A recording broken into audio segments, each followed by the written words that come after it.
Without looking, can you point north? Even inside a room with no windows, you likely have a vague sense of direction. This is your cognitive map, a mental model of your surroundings that exists independently of your immediate senses. In the 1940s, Edward Tolman observed rats in mazes. He discovered they weren't just learning a sequence of turns, they were building a map.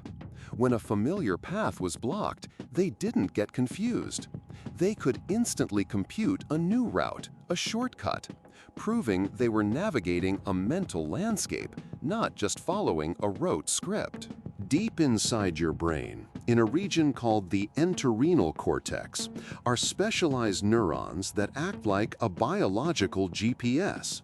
These are called grid cells. As you move, they fire in a stunningly regular pattern, creating a hexagonal, honeycomb-like grid that overlays your perception of the environment. This is your brain's internal coordinate system.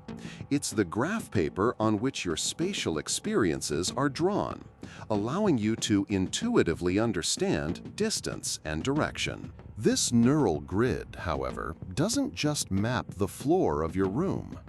Neuroscientists have discovered that the very same systems light up when we think about our social world. Imagine a simple two-dimensional graph where one axis represents social status and the other represents power. Your brain places people you know onto this abstract grid. The neural hardware you use to find your way to the store is the same hardware you use to navigate a social hierarchy, figuring out who is close to the boss or distant from your circle of friends. This ability extends to almost any abstract concept. Consider the relationships between the words cat, lion, and whale. Your mind instantly organizes them. Cat and lion are conceptually close, both being felines, while whale is a more distant mammal. This organization isn't a list, it's a space. Researchers believe your brain is performing a kind of geometry on ideas, calculating distances and relationships within a vast, multi-dimensional conceptual space. This innate spatial organization of information is why ancient mnemonic techniques are so powerful. The method of loci, or memory palace, involves mentally placing things you need to remember along a familiar physical route.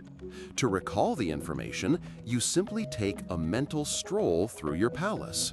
This technique works by hijacking your brain's superior, evolutionarily ancient navigation system to organize abstract data. You are converting a boring list into an engaging physical journey, something your brain is built to remember. What are memories made of? A single memory is not a discrete file stored in one location. It is an engram, a specific pattern of connections forged between many neurons, often across different brain regions. Picture it less like a book on a shelf and more like a specific constellation of stars in an infinite sky.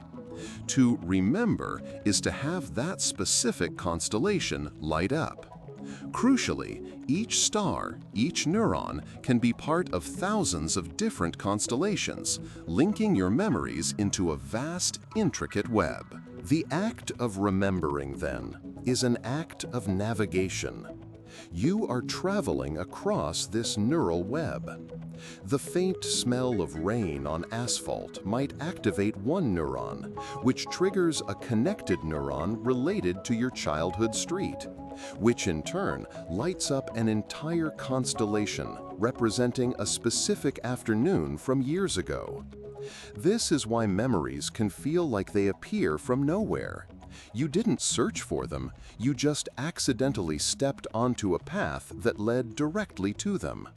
Forgetting isn't the data being deleted, it's the path becoming overgrown. This enormous, interconnected landscape of engrams is uniquely yours, and it is not a perfect map. It has been warped and shaped by emotion. Highly emotional events act like gravitational wells, pulling related memories closer and making those pathways stronger. Trivial moments might be distant, isolated islands. Over time, as you travel certain neural paths through reminiscence, they become well-worn highways, while other paths fade. This personal geography of your past, with all its distortions, connections, and forgotten territories, isn't just a record of your life, it is the very shape of you.